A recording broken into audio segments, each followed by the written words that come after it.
안녕하세요. 부정동산수입니다. 4월 2일 1일 브리핑으로 들어왔습니다. 하락 2년 반, 상승의 기로에 서다, 물음표 들어가면 항상 좀 반대로 생각하면 됩니다. 자, 과거에 부산 조정 대상 지역이었을 때 거래량 2,000건 아래로 떨어지고 좀 처참했던 시기를 보냈었죠. 지금과 그때 별반 다르지 않다. 이제 이쯤 하락했으니까 이제 상승해야 되지 않겠냐. 이런 이야기가 스물스물 올라오죠. 그러면 상승을 몇 년 했냐 보면 지난 10년을 상승을 했습니다. 10년을.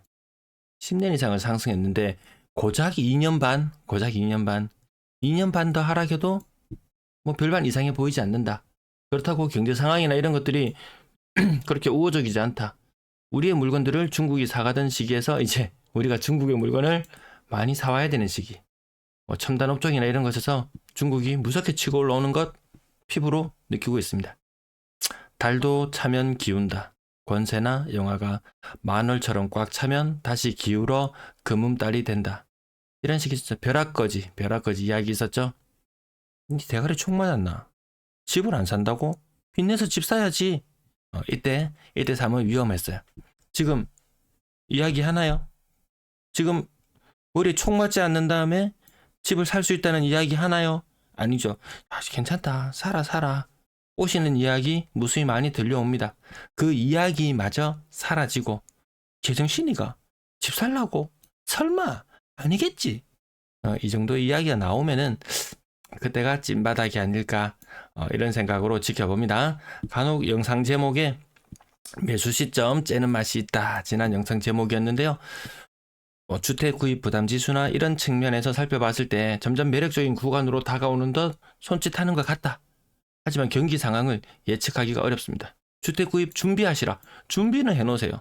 그 기다림의 시간이 1년이 되었건 2년이 되었건 3년이 되었건 너무 지루해하실 필요 없습니다. 그래서 공부하고 기다리라는 이런 제목의 영상도 달아봤습니다. 그래서 왜 갑자기 태도를 바꾸냐? 갑자기 집 사라고? 전 태도를 바꾼 적이 없습니다. 제목은 어그로성으로 약간 끌지만 내용적인 측면을 저와 함께 지속적으로 쭉 추적해 오시는 분들은 아마 저의 스탠스가 달라지지 않았다는, 과거의 영상들과 달라지지 않았다는 부분 아실 거예요. 그때 준비하셔라. 왜? 가격이 흘러내리는 가운데 기회 잡을 시간이 올 수 있으니까. 자기 소득 대비 주택을 구입하고 유지해 나가는데 드는 비용이 15% 정도. 예. 뭐 500만 원 정도 버는데 가구 수익이 500만 원 정도인데 주택 원리금 상한으로 75만 원 정도 나간다. 이 정도는 누구든지 주택 구입하는 입장에서는 감수하고 살아가는 것 같습니다. 근데 대가리 총 맞아 나 집 안 산다고 하던 시절에는 500만 원 소득이면은 원리금 상한에 200만 원 이상, 심하면 300만 원, 더 심하면 400만 원까지 이 상한하면서 주택을 사던 그런 시기도 있었죠. 이런 시기가 아니고 월 부담금이 극도로 작아지는 시기, 게다가 뭐 정책 자금을 활용한다든지 충분히 유리한 부분을 이끌어내서 잡아낸다면 썩 나쁘지 않은 기회가 될 수도 있습니다.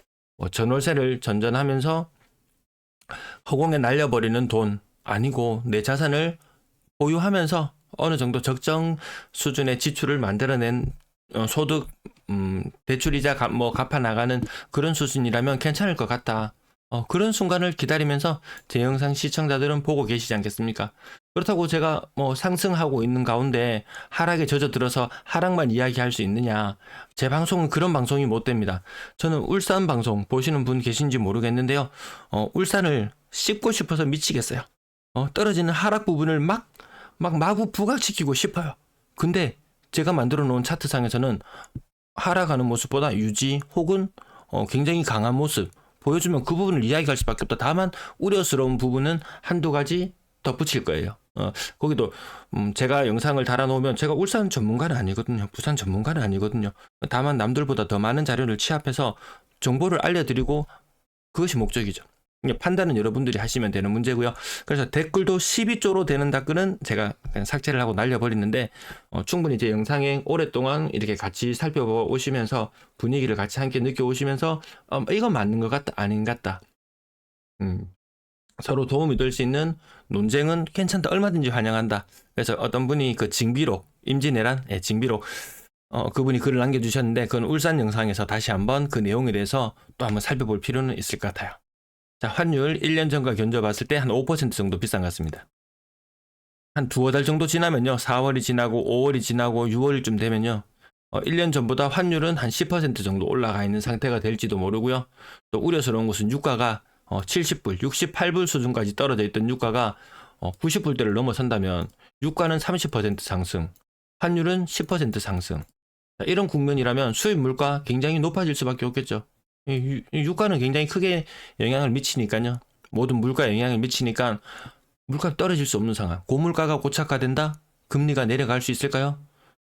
미국도 보시면은 채권금리, 10년물 채권금리가 떨어지지 않고 있습니다. 뭐 3.8% 수준까지 5%까지 달했던 금리가 채권금리가 3.8% 수준까지 매섭게 떨어졌지만 다시금 스물스물 반등하고 있습니다. 금리 인하 뭐 3번 한다, 4번 한다, 5번 한다. 작년에 무수히 많은 이야기가 있었어요. 근데 올해 들어오고 금리 이제 인하할 때가 안 됐나라는 이야기가 나올 때마다 다음에 잠깐만 다음에 이런 이야기가 나오고 있죠. 올해 뭐 2번 인하한다는 이야기도 나오는데요. 6월에 금리를 인하하지 못하면 7월은 물 건너갑니다. 없어요. 회의 없어요. 8월도 물 건너갑니다. 9월 대선 앞두고 과연 금리를 내릴 수 있을까 미국이? 못할 수도 있어요. 그러면 연내 한 번 금리 인하? 그 수준에 그친다면은 이 시장 금리 인하를 바라보고 있던 모든 뭐 상업용 부동산이라든지 이런 여러 가지 부분들에 있어서 문제가 아니 생길 수 없다. 미국 은행주 어떤 분이 다뤄주시던데 상업용 부동산이 많이 투자되어 있는 은행들 뭐 쫄딱 망하는 그런 사례들도 목격할 수도 있거든요. 멀리 뭐 미국의 이야기가 아니더라도 우리 저축은행 연체율 올라가는 거, 뭐 새마을금고 이런 문제들. 저축은행 요즘 또 심상치 않은 이야기가 계속 나오는 것 같아요. 다만 지금 총선 뉴스 때문에 모든 게 묻혀버리는 그런 시기 같습니다. 구독, 좋아요 말고 쿠팡, 알리, 링크 구매 감사합니다. 매도 물량 54,800개인데요.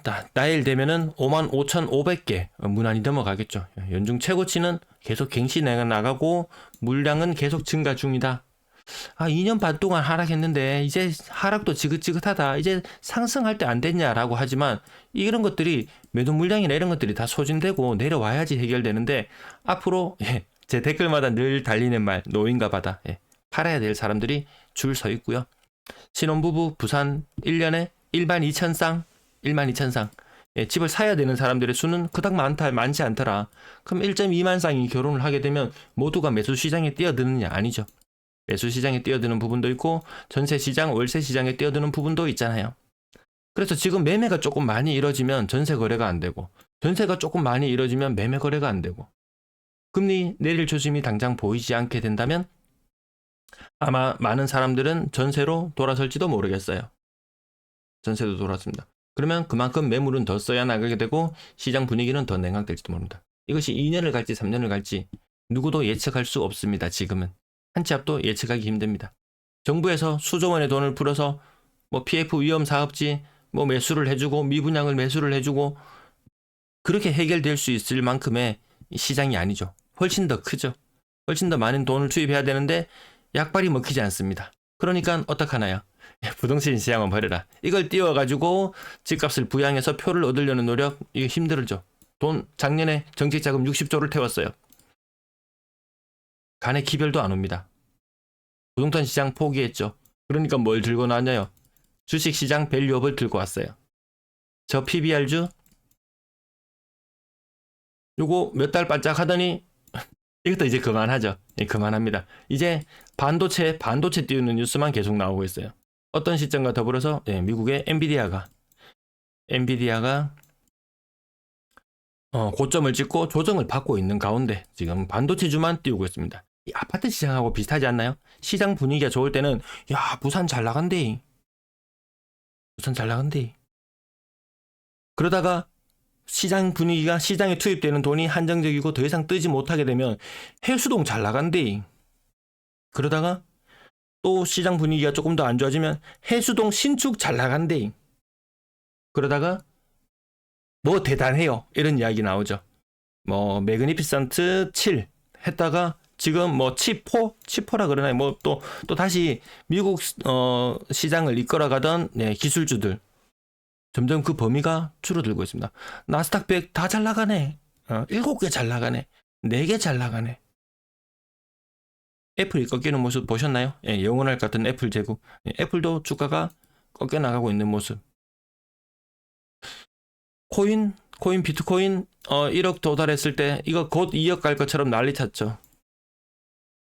지금 코인 안 사면은 영원히 거지 된다. 영원히 거지 된다. 비트코인도 조정받고 있어요. 근데 제가 이런 말하면 다시 또 막 상승하고 하던데 아무튼 지금 조정을 좀 받고 있는 그런 모습을 보여줍니다. 영원한 것은 없다. 달도 차면 기운다. 2년 반의 하락. 상승을 생각하기에는 지난 10년간의 상승이 너무나도 컸다. 지금 상승을 생각하신다고요? 부산말로 경상도 사투리로 하마요. 하마 벌써 상승한다고요. 하마요.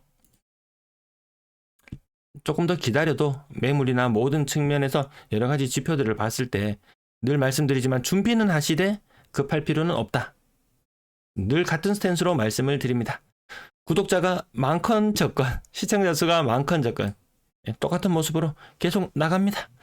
3월의 거래량 양호한 상태. 이 상태면 거래량 한 2200건까지도 나올지 모르겠어요. 그래 한 달 거래량 바짝 좋아집니다. 물론 작년 말에 1500건대의 거래량에서 1900건, 1800건, 2200건 대단한데라고 이야기할 수 있나요? 이 2200건, 2300건 나오는 거래량이 대단하다고 이야기할 수 있나요? 아닌 것 같아요. LCT 33억 8천 58평형 이런 거 좀 제껴놓고 대형평형 좀 제껴놓고 9평 가운데 남천 프레스티지 11억 3천 9평 중에서 부산에 잘 나간다 11억 대구에 잘 나간다 9억 울산에 잘 나간다 8억 그 도시의 위상에 맞는 그 인구에 맞는 그런 가격들이 있는 것 같습니다. 제가 지난번에 울산을 너무너무 이렇게 좀 깎아내리고 싶어가지고 했지만 잘 나가는 건 어쩔 수가 없더라고요. 맨날 보여드리는 실거래 가격 좋게 나오는 부분은 숨길 수가 없습니다. 네. 삼익빛이 29평형 8억 5천 40%. 뭔가 슬금슬금 끝이 낮아지는 무슨 부분들을 더 많이 보이고요. 그나마 고가의 아파트들은 조금 더 잘 버티는 시장이다. 요 정도 느낌. 남천동 뉴비치 8억 4천. 6억 이상 거래 140여 건의 거래 중에서 6억 이상 거래 9평을 제외하고는 대형평형을 제외하고는 그렇게 많지 않은 모습이고요. 시거래 가격이 많아서 앞부분 말씀이 너무 길었네요. 대충 하락률 30% 정도 그 이상 되는 것들 동그라미만 이렇게 치면서 넘어가 볼게요. 한 페이지 3개, 2개, 3개, 4개. 대구는 오늘 심하면 한 페이지에 4개가 나타나기도 하더라고요. 가장 분위기가 안 좋았던 그 시절과 별반 다를 거 없다. 다만 고가의 아파트 일부 인기 있는 지역의 아파트들이 그나마 좀 버티는 모양새를 취하고 있으니까 아직도 대단해요 소리는 나오지만 전반적으로는 서서히 가라앉고 있는 모습은 틀리지는 않는 것 같습니다. 그래서 급할 필요 없다. 예. 고점 대비 하락률이나 이런 여러 가지 측면에 있어서 이렇게 또 좀 많이 떨어지는 건수가 좀 보이기도 하는데요. 아직도 더 내려갈 길은 더 남아 있는 것 같다. 왜? 오름폭이 너무 컸으니까요. 대구 사람들이 체감하기에는 2019년도 가 아니고 2018년도, 17년도 즉 2018년, 17년, 16년도의 집값을 목격하는 곳도 많아요. 17년, 16년 집값으로 내려와 있는 곳도 많아요. 왜? 아파트도 연식 계속 차니까요. 나이가 들어가니까. 자, 근데 부산은 이런 느낌까지 아니잖아요. 19년도 조정세 재정제 끝나고 나서 가격이 급격하게 상승한 이후 그때 한번 있다가 다시 한번 코로나 이후로 재차 큰 상승을 하고 나서 지금 떨어졌다 해봐야 조정 대상 지역 때 미친 듯이 가격이 올랐던 곳, 심하면 2배, 3배까지 가격이 올랐던 조정 대상 지역 해제 그 이후에 가격대에 머물러 있기 때문에 대다수의 사람들은 집값 구매 좀 부담스럽다. 이런 의견들은 여전히 남아 있는 것 같습니다. 제가 한 20년 정도의 그 부산, 울산, 대구 지역, 울산 영상 그때 추가 자료를 수집하는 과정에서 울산 지역의 집값이 과연 싼 것인가? 울산도 과거 분위기 안 좋아졌던 시절에 다른 지역들은 가격이 다 오르는데 혼자 정체되어 있던 그런 시기가 있었거든요. 그래서 긴 시계열의 흐름상에 놓고 봤을 때 울산이 덜 올랐는가? 또 그렇지는 않은 것 같았어요. 부산이 좀 많이 올라 있는 느낌이었어요.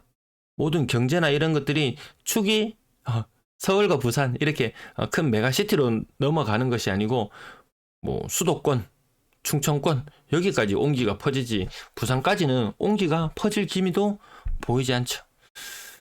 대충 가격만 이렇게 해봐도 뭔가 달라지는 게 서서히 느껴지시죠? 뭐 특정 아파트를 언급하고 뭐 하고 이런 거 굳이 이야기하지 않더라도 이 하락률 측면에서 이 숫자들만 봐도 그 시장의 분위기는 파악이 되는 것 같습니다. 파악이 되시고 쭉 흐름 많이 떨어졌네 하면 옆에 가서 이렇게 확인하는 절차들 제가 영상 찍은 지 벌써 부산 지역도 거의 2년 반 그 정도 되어 가는 것 같은데요. 맞죠? 3억 이하는 확실히 더 빠지는 느낌 들지 않습니까? 거기는 직거래잖아. 거기는 1, 2, 3층이잖아. 굳이 그런 이야기를 덧붙이지 않더라도 가능하십니다. 아이고, 영상이 좀 길어지네요. 끝난 거래대금은 3월달 떨어진 상태에서 회복하지 못한 모습이었고요. 자, 과거에도 이 정도 하락 기간을 거쳤으면 상승했잖아. 지금 이 정도 하락 기간이 거쳤으니까 또 상승해야지 라고 누군가 이야기한다면 이렇게 이야기해 주세요. 참아요. 자, 유고기산 거래 뭐 몇 건 눈에 띄죠. 뭐 LCT 뭐 거래 뭐 수십억 거래되고 한다 손 치더라도 절대적인 거래량 자체가 늘어나고 있지 못하는 모습. 분양권 거래량하고는 전세 거래량은 제가 집계가 제대로 다 안 된 상태에서 영상을 제작하다 보니까 뒷부분은 오늘 그냥 패스하면 될 것 같습니다. 오늘도 시청해 주셔서 감사합니다.